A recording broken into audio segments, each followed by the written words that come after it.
I had a huge crush on my dad's best friend. To try and seduce him, I deliberately knocked on his door without wearing a bra. His eyes quickly swept over my body, making no effort to conceal the fact that he noticed my busted top and short skirt. Unfortunately, he didn't take immediate action. Instead, he swiftly averted his gaze, gave me a smile, and invited me inside. "What brings you here, Nora?" he asked. "Well, I need to talk to you about something," I replied. "Is everything okay? You look a little flushed. Are you feeling all right?" His concern was quite evident. I was practically dying of embarrassment. I wanted to say, "I'm fine. I'm just really, really excited. I'm flushed because I was watching you with binoculars and, well, taking care of myself in the car." But instead of confessing that, I said, "I'm fine. Just a little nervous." "Nervous about what?" he asked. "Well, I need to ask you something, and I hope you won't say no," I said with a smile. And that smile made me forget everything for a moment. His green eyes were just so captivating. "Just say it, Nora. You know I could never say no to you," he said. That made me smile too, and I turned to face him fully. "I saw you have a room for rent," I said. His eyes widened slightly when he realized what I was getting at. I raised my hand to stop him from making any excuses. "You know I'm starting university in the fall, and your place is so close to campus. Plus,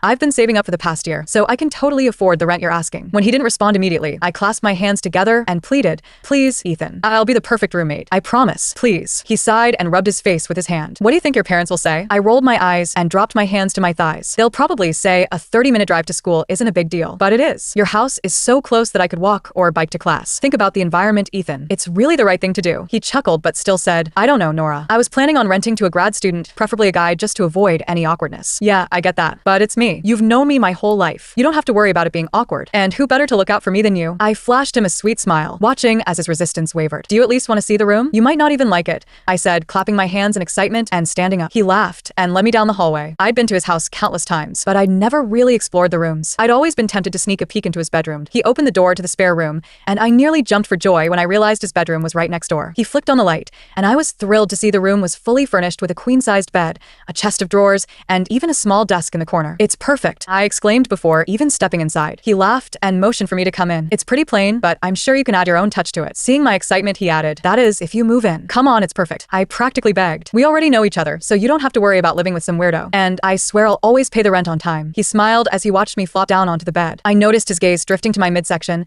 as my shirt rode up, revealing a bit of skin. I almost spread my legs right then and there, but I stopped myself. I didn't want to scare him off. After all, I'd have plenty of time to seduce him once I moved in. When his eyes met mine again, I was surprised to see a flicker of desire. I started to wonder if I should take things further when he suddenly rubbed his face and turned away. I quickly stood up and followed him out of the room. "Are you okay?" he asked, grabbing a bottle of water from the fridge and offering me one. I shook my head, watching as he gulped it down in one go. I bit my lip, resisting the urge to run my tongue along his neck as I waited for him to finish. "Maybe this isn't such a good idea," he finally said. "Why not?" I asked. He sighed deeply and ran his fingers through his hair. "I don't know. Living with my best friend's 18-year-old daughter might not be the best idea." "Well, I think it's a great idea." He gave me a soft smile. "All right then, let's go talk to your parents. If they agree, I'll help you move in tonight." "Wait, what?" My mind raced. I tried to think of a way to avoid this. I had no idea how my parents would react, but I knew that if they said no, Ethan definitely wouldn't let me move in. "Come on," he said, grabbing my hand and pulling me toward the door. "You can drive us over." Suddenly, a wave of panic washed over me as I remembered the binoculars sitting in the front seat. "This is a terrible idea. Give me a minute. I'll just tidy up a bit,"